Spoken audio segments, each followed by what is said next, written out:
나는 포도나무요, 내 아버지는 농부라.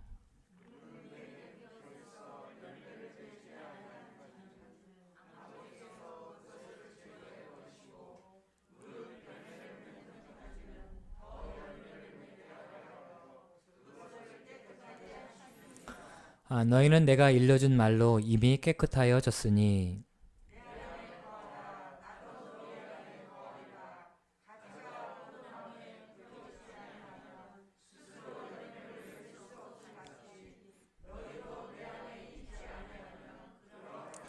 나는 포도나무요 너희는 가지라.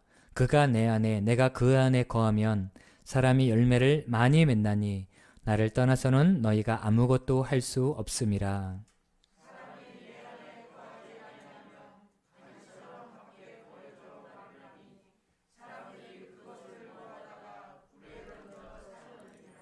너희가 내 안에 거하고 내 말이 너희 안에 거하면 무엇이든지 원하는 대로 구하라. 그리하면 이루리라.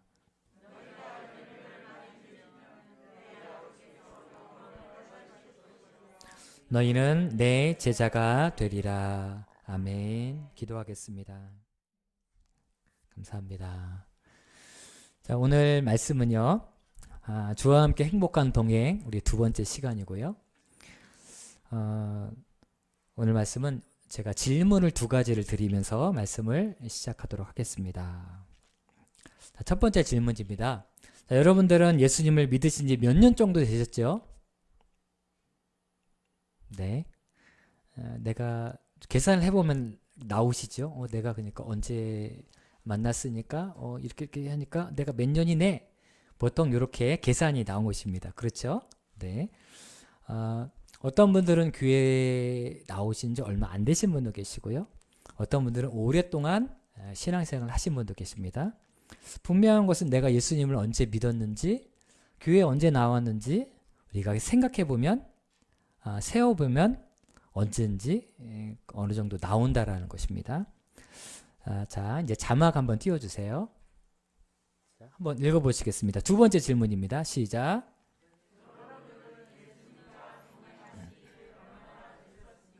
네.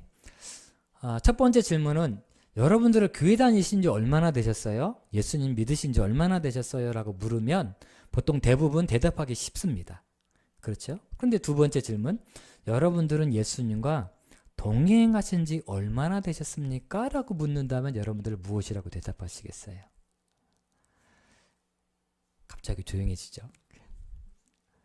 제가 처음 이 질문을 접하게 됐을 때요, 갑자기 세상이 멈춰버리는 것 같았습니다.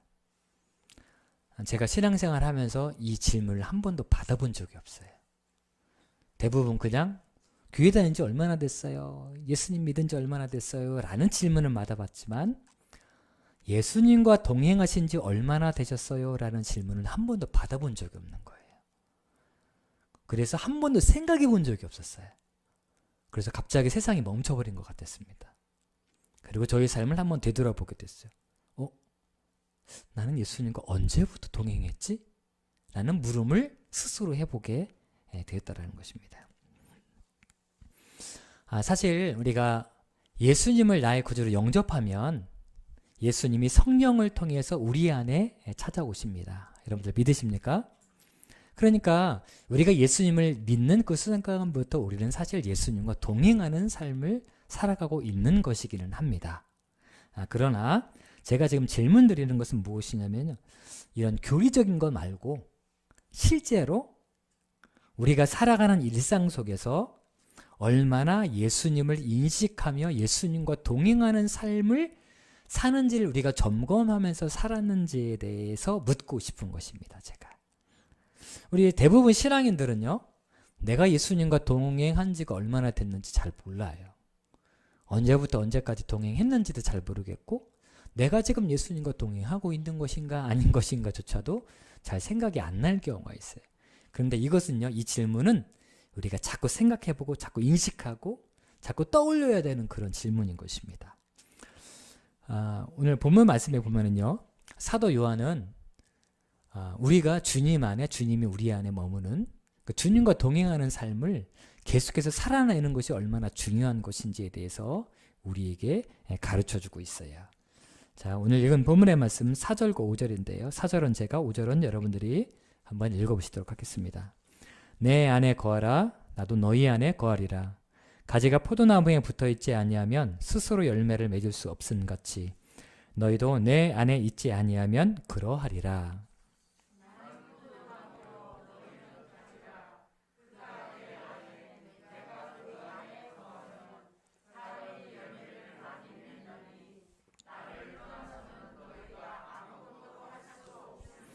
아멘. 자, 읽은 말씀 중에서 반복되어지는 말씀이 있습니다. 그건 무엇일까요?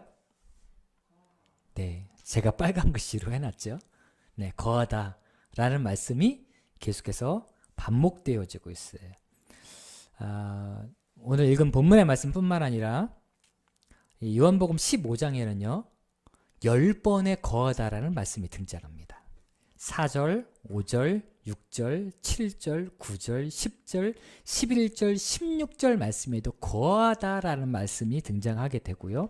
심지어는 저희 새벽 예배 시간에 요한 1서 말씀을 저희가 지금 나누고 있어요. 그런데요, 제가 요한 1서 말씀을 나누다가 깜짝 놀랐습니다. 요한 1서 말씀에도 거하다라는 말씀이 계속해서 반복되어지고 나와 있기 때문이에요. 거하다라는 말씀과 같은 의미이지만 다른 표현으로 쓰여진 말씀이 있는데 그것은 2절과 4절에 보면 붙어있다라는 말씀이 또한 나오게 돼요. 그러니까 붙어있다라는 말은요 거하다라는 말씀과 똑같은 의미인 것입니다. 사도 요한은 계속해서 반복하고 있다라는 것이죠. 이 부분을 반복하고 있다라는 것은 어떤 의미냐면 중요하다라는 의미인 것입니다. 예수 안에 거한다라는 것은요 다른 표현으로 해보면 나무에 붙어있다는 뜻이에요. 그리고 이것은 또한 무슨 뜻이냐면 예수님과 하나 돼 있다라는 그런 뜻인 것입니다. 붙어 있으니까 하나잖아요. 그런데 여기서 말하는 예수님과 하나 된다라는 것은 그냥 우리는 하나야 이런 뜻이 아니라 주님과 영적인 사귐을 지속적으로 가지는 상태를 나타내는 그런 말이에요.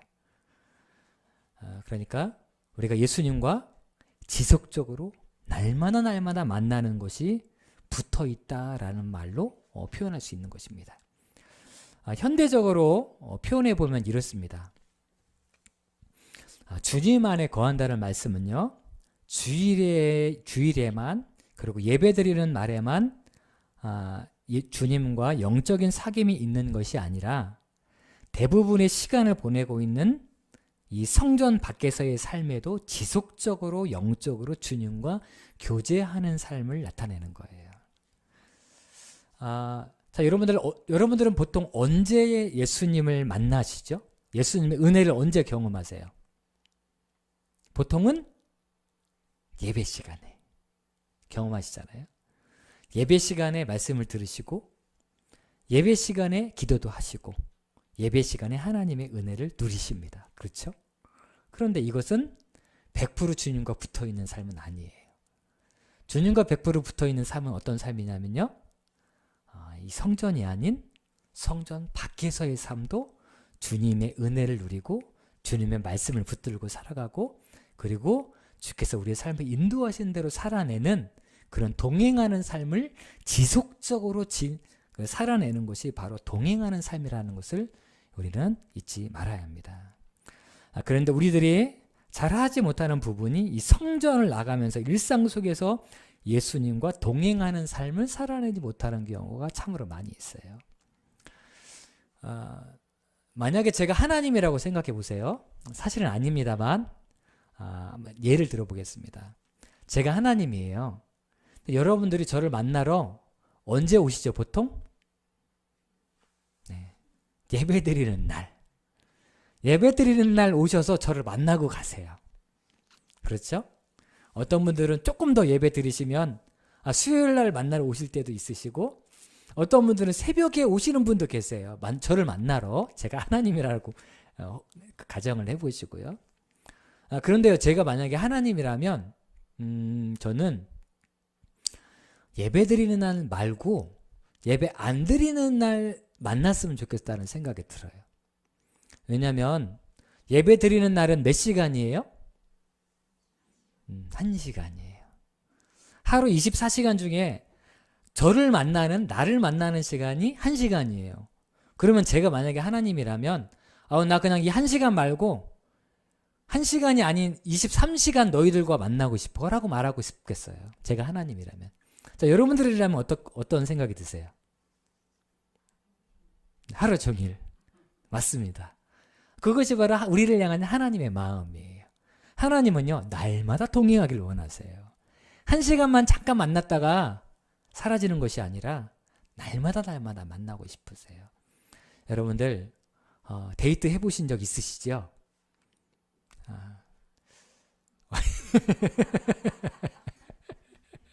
네, 정찬이는 이렇게 하십니다. 네, 아직 데이트 안 하셔도 될 나이세요. 네, 정찬이는 저기 엄마랑 데이트하세요. 네. 자, 여러분들 한참 데이트 하실 때 만나고 싶어요? 안 만나고 싶어요? 자꾸 전화하고 싶고 그러시죠? 네, 그렇습니다. 이 마음이 주님의 마음이에요. 그리고 주님께서는 여러분들이 하나님 앞에 이렇게 나오기를 원하십니다. 이것이 진정한 동행인 거예요. 마치 주일 예배 드리실 때는 가지가 나무에 붙어 있는 것처럼 하나님께 딱 붙어가지고 너무너무 은혜롭게 하나님을 예배해요. 그런데 이 성전 문을 딱 열고 나가시면서 갑자기 나무에서 떨어져서 세상에서 그냥 살아가시는 거 혼자 열심히 살아가세요. 그러시다가 주일에 오셔서 나무에 갑자기 붙으시고 네, 굉장히 신기한 일들이 우리의 일상 속에서 벌어지고 있는 것입니다. 그런데 주님께서는 무엇을 원하시냐면 이 성전에서 충분히 하나님의 은혜를 누리지만 저 밖의 일상 속에서도 만나길 원하신다는 거예요. 이것이 바로 주님의 뜻이고 이것이 바로 우리가 주님 안에 거한다는 삶인 거예요. 지속적으로 날마다 주님의 은혜 속에 살아가는 삶, 이것이 바로 주님이 내 안에 내가 주님 안에 거하는 삶인 것입니다. 선한 목자를 담임하시는 유기성 목사님께서 이런 말씀을 하신 적이 있어요. 우리는 일터에서 하나님의 은혜를 체험해야 합니다 라고 얘기를 했어요. 일터에서. 왜 일터라고 말씀하셨냐면요, 우리가 하나님의 은혜를 가장 누리기 힘든 곳이 어디예요? 일터예요. 그렇죠? 성전을 나가시는 것, 나가셔서 하나님의 은혜를 누리시는 건 그래도 조금 괜찮습니다. 가정 안에 가셔서 가정에서 하나님의 은혜를 조금 더 누리실 수 있으세요. 그런데 일터는 조금 더 어려운 것처럼 보여요. 그러니까 일터는 하나님을 만나기에 광야와 같은 곳이라는 것이죠. 하지만 유기성 목사님께서는 우리가 하나님을 만나되 교회에서, 길거리에서, 가정에서 뿐만 아니라 하나님을 만나기 가장 어렵다라고 생각하는 그 광야같이 생각되어지는 일터에서도 하나님을 만나야 한다라는 것입니다. 그러시면서 믿음의 사람들이 광야에서 하나님의 은혜를 만났던 것들에 대해서 말씀해 주셨어요. 믿음의 사람들은 한결같이 우리들이 하나님과 동행할 수 없을 것 같은 인생의 광야에서 하나님을 만났습니다. 야곱은 광야에서 돌베개를 베고 누워 자다가 하나님을 만났고요. 바울은 아라비아 광야에서 하나님을 만났습니다.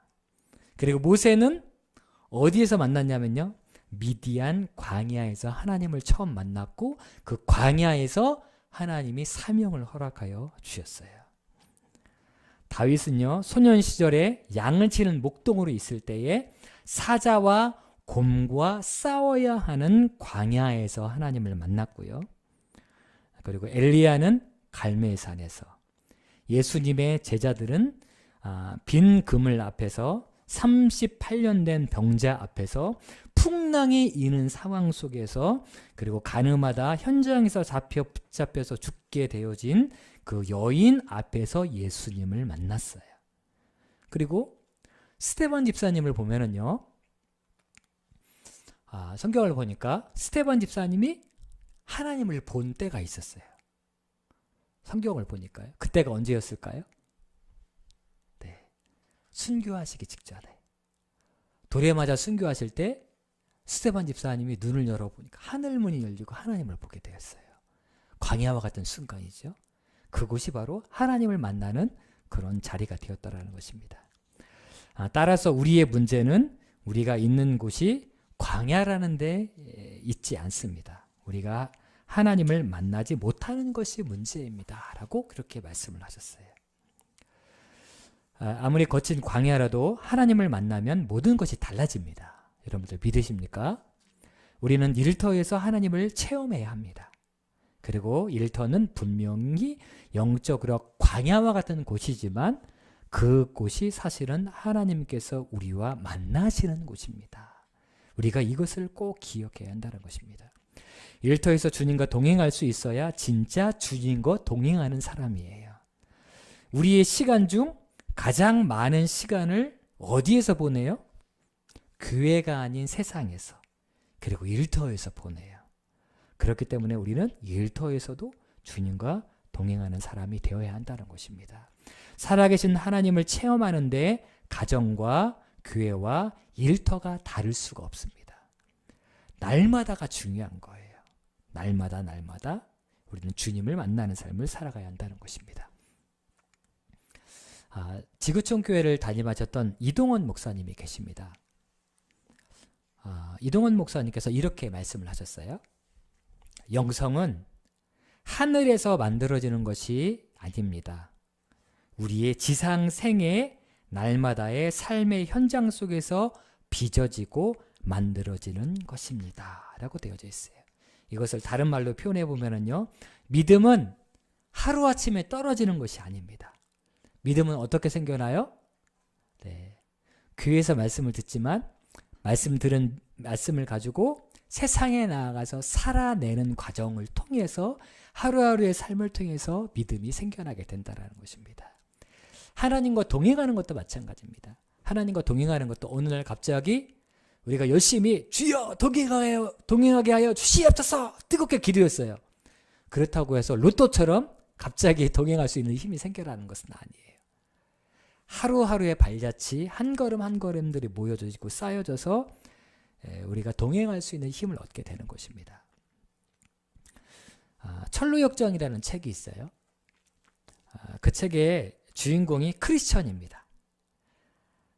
그리고 이 크리스천이 바라보는 소망이 있어요. 그것은 시온 산성입니다. 목적지죠. 그 목적지를 향해서 이 크리스천이 걸어가는 삶, 하루하루 살아가는 삶이 담겨져 있는 것이 바로 이 철로역정이라는 책이에요. 그가 살아가는 하루하루의 삶 속에서 벌어지는 이야기가 바로 철로역정의 이야기입니다. 하루하루의 싸움, 하루하루의 시험, 그리고 하루하루의 기쁨과 같은 것들이 다루어지고요. 그리고 크리스천을 돕는 여러 사람들도 나오게 됩니다. 전도자들, 해석자들, 목자들도 만나게 돼요. 이런 이야기를 통해서 우리가 어떻게 주님을 만나고 시험을 극복해 나가고 그리고 고난을 넘어서서 자신의 삶을 빚어갈 수 있는지를 보여주게 됩니다. 책에 나오는 명칭들이 지금 우리가 사용하는 것과는 다를 수 있습니다. 그렇지만 순례자 크리스천이 걸었던 일상, 하루하루의 삶은요, 오늘 우리가 걸어가고 있는 일상과 전혀 다르지 않습니다. 똑같아요. 철로역정에 나와 있었던 주인공인 크리스천이 바로 우리예요. 그는요, 그가 통과했던 겸손의 골짜기를 우리가 통과해야 되고 그가 통과했던 사망의 음침한 골짜기도 우리가 통과해야 될 때가 있습니다. 그가 의심의 성에 갇혀 있었던 것처럼 우리도 이 땅을 살아가면서 때로는 의심하기도 해요. 그리고 그가 허영의 시장에서 받았던 유혹처럼 우리도 이 땅을 살아가면서 동일한 유혹을 받게 됩니다. 그런 의미에서 이 철로역정이 다루고 있는 아주 중요한 부분이 있는데, 포커스가 있는데, 그것은 무엇이냐면 일상의 영성이에요. 일상에서 주님과 동행하면서 문제들을 해결해 나가고 시험을 이겨나가고 유혹을 넘어가는 것, 그것이 바로 믿음의 생활이라는 것입니다. 믿음의 생활은요, 이 성전에서 이루어지는 것이 아니라 받은 말씀을 가지고 세상 속에 나아가서 유혹과 시험을 싸워 나가면서 생겨나는 것이라는 것이. 그렇기 때문에 우리의 동행은 이 교회에서 멈추는 것이 아니라 세상에 나아가서도 여전히 동일하게 주님과 동행해야 합니다. 아니, 오히려 치열하게 주님과 더 동행해야 돼요. 왜냐하면 치열한 싸움이 어디에서 일어나요? 세상에서 일어나요. 여러분들 교회에서 예배 드리는데 유혹과 시험과 절망이 막 다가올 때가 있으세요? 별로 없어요. 교회에서는요 별로 무장하지 않아도 돼요. 그냥 편안하게 하나님 바라보시면서 예배하시면 됩니다. 그런데 실제로 주님을 붙들고 주님을 의지하고 주님 앞에 기도해야 되는 장소가 어디냐면 세상이에요. 그렇기 때문에 동행은 오히려 세상을 걸어갈 때 더 필요한 것입니다. 일상의 영성을 아름답게 빚은 모델이 될 수 있는 인물이 있습니다. 그 사람은 누구냐면 로렌스 형제라는 분이세요. 이분은요 파리 근교에 카르멜 수도원의 수사로 있었던 분이고요. 본명은 니콜라스 헐먼이라고 일컬어졌지만 대부분 이 분을 뭐라고 불렀냐면 로렌스 형제라고 불렀답니다. 이분은 1614년에서 1691년도에 사셨던 분입니다. 그분이 수도원에서 하셨던 일이 뭐냐면요. 회계, 돈이죠. 회계를 담당하시고 그 다음에 요리를 맡아서 하는 일을 감당을 했어요. 그가 쓴 하나님의 임재 연습이라는 책이 있는데요. 1600년대에 쓰여졌지만 지금까지도 좋은 책으로 현재까지 읽히고 있습니다. 주님과 동행하길 원한다면 주님과 동행하는 삶이 무엇인지 조금 더 알고 싶다면 이 책을 좀 읽어보시기를 권해드립니다.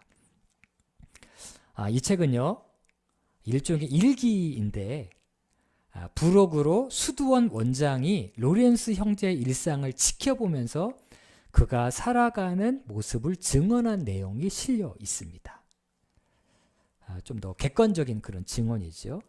부록에 이런 대목이 나와요. 제가 읽어드리겠습니다. 로렌스 형제를 보면서 이렇게 글을 써놓으신 거예요.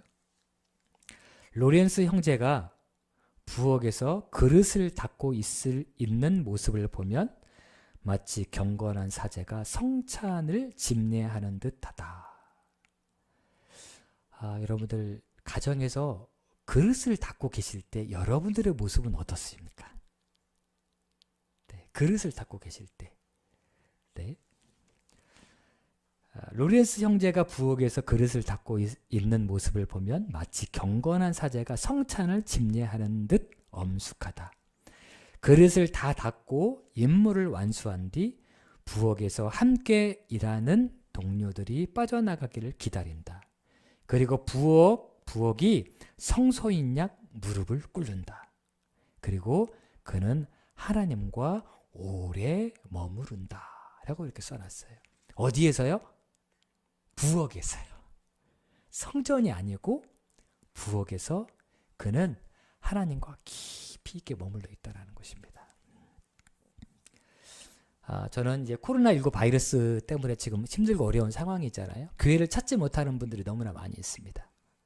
저는 이 때에 하나님께서 우리의 믿음을 삶으로 끄집어내는 하나님의 어떤 은혜가 있다라고 저는 생각이 들어요. 우리의 신앙의 대부분은 교회 중심으로 형성이 되어져 있어요.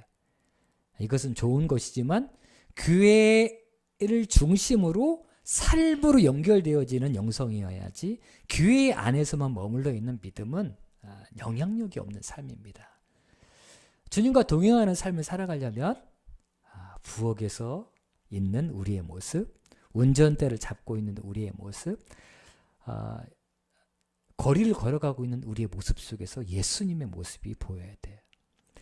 이 글에 보면은요, 이런 부분으로 계속 연결되어지고 있는데 더 도전이 되는 말씀입니다. 제가 자막으로 준비했는데요. 한번 띄워주시고 한번 읽어보시겠습니다. 자, 시작.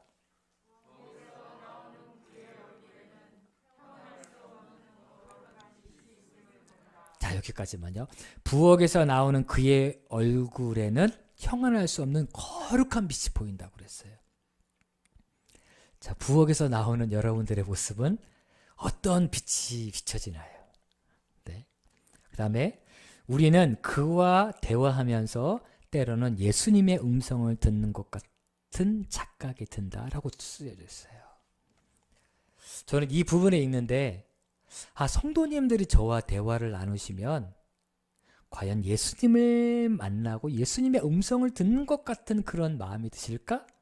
라는 물음을 한번 생각해 보았습니다. 자, 그리고 그의 손을 만지면 예수님의 손을 만지는 것 같았다. 그리고 그는 우리에게 예수님을 보여주고 있었다 라고 되어져 있어요. 그런데 로렌스 형제는 지금 어디에서 무엇을 하고 있어요? 부엌에서 일을 하고 있어요. 이것이 로렌스 형제가 자신의 삶을 통해서, 일상을 통해서 예수 그리스도를 정확하게 보여주고 있는 것입니다. 로렌스 형제는 대단한 설교를 했던 사람이 아니고요, 성찬을 집례하는 사제도 아니었습니다. 일상생활에서 하나님과 동행하고 그분의 임재를 경험하며 그 임재를 드러내는 삶을 살았을 뿐이에요. 그런데 그를 보는 이들마다 예수님을 만나는 것 같았어요.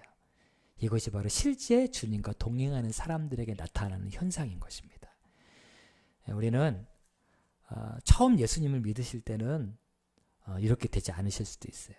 그러나 시간이 지나면 지날수록 우리의 삶을 통해서 예수님의 흔적들이 발견이 되어져야 합니다.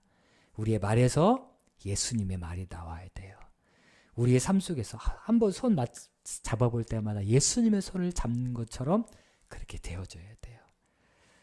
집사님, 권사님이 되시고 점점 믿음의 횟수가 깊어지면 깊어질수록 우리의 삶 속에서 예수님의 성품과 향기가 가득가득 나와야 합니다. 그런데 그렇게 되려면 예수님과 동행하는 삶을 반드시 살아내야 돼요. 여러분들, 성경에서도 우리들의 일상 속에서 날마다 예수님과 동행하는 삶을 계속해서 살아내야 된다라고 가르쳐주고 있어요. 사도 바울이 성경 곳곳에서 남편과 아내, 자녀와 부모, 종과 상전의 관계를 빗대어서, 그리고 그들이 그 삶 속에서 어떻게 주님의 마음으로 살아가야 되는지에 대해서 교훈하는 말씀이 성경 곳곳에 있습니다. 아내와 남편, 자녀와 부모의 관계는 교회가 아니고 그 장소가 어디예요? 가정이에요. 가정. 그리고 종과 상전 간의 그 관계는 장소가 어디예요? 직장이에요. 그렇죠? 사도 바울이요, 믿음의 사람이었던 사도 바울이 우리에게 주신 말씀은 교회에서 어떻게 신앙생활하는 것만 주신 것이 아니에요. 가정에서 그리스도인으로서 어떤 삶을 살아가야 되는지, 내가 직장에서 어떤 삶을 살아내야 되는지에 대해서 권면을 하고 있는 것입니다.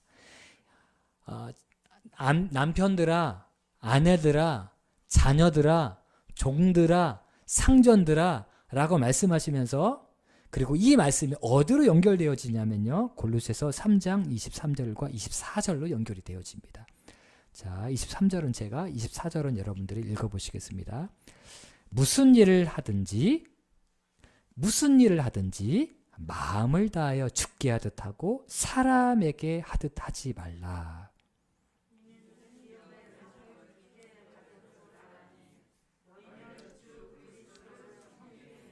아멘. 주 그리스도를 섬기느니라. 우리는 그리스도를 섬기는 삶이라고 하면 보통 어떤 장소가 생각나냐면 교회가 생각납니다. 그렇죠? 그리고 그리스도를 섬기는 모습 하면 전도하는 모습, 아니면 교회에서 봉사하는 모습이 생각이 나요. 하지만 이 말씀이 주어지는 배경으로 볼 때 예수님을 섬기는 일은 교회에서만이 아니라 가정에서, 그리고 일터에서 이루어져야 한다라고 말씀을 하고 있다는 것입니다. 그러니까 가정에서든지 직장에서든지 무슨 일을 하든지 다 죽게 하듯 하며 주님을 섬기듯이 섬겨야 한다라고 우리에게 권면을 하고 있다는 것입니다. 이처럼 우리들은 평범한 일상 속에서 주님을 만나는 삶을 살아가야 돼요. 그리고 예수님의 흔적을 자꾸 드러내는 삶을 우리의 삶 속에서 나타내야 합니다. 가정에서, 직장에서, 남편과 아내와 대화할 때에, 자녀들과 대화할 때에, 서로 직장 상사와 대화할 때에 예수님의 흔적이 우리의 삶 속에 나와야 한다는 것입니다. 그리고 이렇게 살아갈 때 우리의 삶 속에 열매가 생겨나요. 오늘 읽은 본문 말씀 5절 말씀을 한번 읽어보시겠습니다. 자, 시작.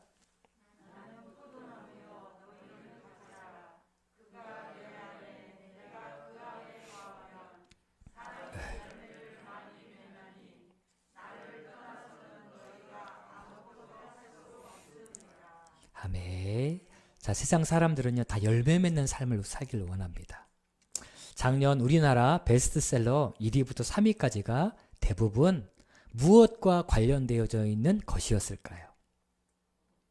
네? 돈. 짱이십니다. 설교 시간에 짱이라고 얘기해도 될지 모르겠는데요. 정확하십니다. 우리 안에 내면에 있는 것, 우리가 그토록 열매 먹고 싶은 게 바로 돈이에요. 그런데 그 돈을 그렇게 얻고 싶은데 그 돈의 열매를 손에 쥔 사람은 거의 극히 드뭅니다. 그리고 어떤 이들은 평안이라는 열매를 맺기 위해서 그렇게 노력을 해요. 어떤 분들은 좋은 음악을 들으면서 평안을 찾으려고 하고요. 저 밖에 자연으로 나아가서 자연을 보면서 평안을 찾길 원합니다. 그런가 하면 요가와 같은 그런 운동이라든가 정신 수양 이런 것들을 통해서 평안을 누리길 원해요. 어떤 분들은 상담을 하기도 하죠. 그런데 이 평안이라는 열매를 얻는 사람은 극히 드물어요. 어떤 일은 인생을 좀 기쁘게 살고 싶은 그런 마음이 있습니다. 기쁨의 열매를 좀 얻고 싶어요. 그런데 우리가 이 땅을 살아가면서 마음에는 두려움과 불안만 가득한 삶을 살아가는 경우가 너무나 많이 있습니다. 다 열거할 수 없지만 이 땅을 살아가는 많은 사람들은 각자 원하는 열매를 맺기 위해서 부단히도 노력하고 있어요. 그러나 분명한 것은 주님 밖에서는 열매를 찾을 수가 없다는 것입니다. 주님께서 말씀하십니다. 내 안에 거하면 사람이 열매를 많이 맺는지라고 되어져 있어요. 열매가 주님 안에 있고 그리고 그 열매를 우리가 주님과 동행할 때 풍성하게 맺게 된다라는 것입니다. 그런데 주님과 이렇게 동행하지 못할 때 우리의 삶 속에는 어려움이 생기게 돼요. 6절의 말씀입니다. 6절의 말씀 한번 읽어보시겠습니다. 시작.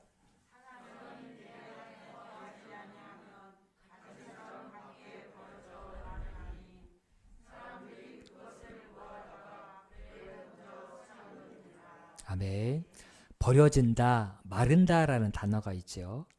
안타깝게도 우리들이 주님 안에서 거하는 삶을 살아가지 못하면 우리들의 삶은 놀랍도록 메마르고 버림받고 파괴되어지게 됩니다. 우리 세번역 성경으로도 제가 준비했는데요. 다시 한번 읽어보시겠습니다. 시작. 사람이 내 안에 머물러 있지 아니하면 그는 쓸모없는 가지처럼 버림을 받아서 말라 버린다. 사람들이 그것을 모아다가 불에 던져 태워 버린다. 아멘. 우리가 주님 안에 거하지 아니하면요, 우리는 점점 메마른 인생으로 살아가게 돼요. 그러다가 버려지게 됩니다. 쓸모없는 인생으로 살아가게 되는 것이죠. 상처 있고 깨지고 힘든 인생을 살아가게 돼요. 그런데 이렇게 힘든 인생을 살아갈 때 우리는 보통 사람을 찾게 됩니다. 위로받으려고, 사람에게 도움을 받으려고 사람을 찾게 돼요. 그런데 그 사람들이 우리를 어떻게 해요? 우리를 치료하고 회복하지 아니하고, 여기를 보니까 마지막에 어떻게 된다고 그랬어요? 사람들이 그것을 모아다가 불에 던져서 태워버린다라고 돼 있어요. 지금도 너무 힘들어요. 메마른 심령, 고통받고 삶에 소망이 없는 그런 삶을 살아가요. 그런데 이 문제를 좀 해결하려고 사람을 찾아갔는데 그 사람들은 우리를 위로해주고 우리의 삶을 치료하고 회복하기 위해서 우리를 도와주는 것이 아니라 우리를 더 힘들게 해요. 때로는 불태워버리는 경우가 있어요. 이것이 바로 사람을 통해서 우리에게 주어지는 것입니다. 그렇기 때문에 우리는 끊임없이 주님 안에 머물러 살아야 한다는 것입니다. 사랑하는 여러분들, 오늘 주님께서 말씀을 통해서 우리에게 도전하는 것은 이 성전에서 뿐만 아니라 우리의 삶의 일상에서 주님과 함께 거하는, 주님과 동행하는 삶을 살아가라고 말씀하십니다. 그러면 열매를 많이 맺게 될 것이고 그 열매를 통해서 버림받고 그리고 메말라 있는 영혼들을 주께로 돌아오게 하는 일에 우리가 쓰임받게 될 것이다 라고 말씀을 하고 있어요. 날마다 한 걸음 한 걸음 주님과 동행하시면서 풍성한 열매를 맺으시고 그 열매를 통해서 가난하고 목마른 영혼들 가운데 흘려보내는 여러분들의 삶이 되시기를 주의 이름으로 축복합니다. 이 시간 함께 우리가 찬양하고 기도하겠는데요. 주와 같이 길 가는 것 즐거운 일 아닌가. 우리 주님 걸어가신 발자취를 밟겠네. 주님 한 걸음 한 걸음 날마다 이 성전에서 뿐만 아니라 세상에서도 주님과 함께 동행하겠습니다. 우리 함께 고백하는 마음으로 함께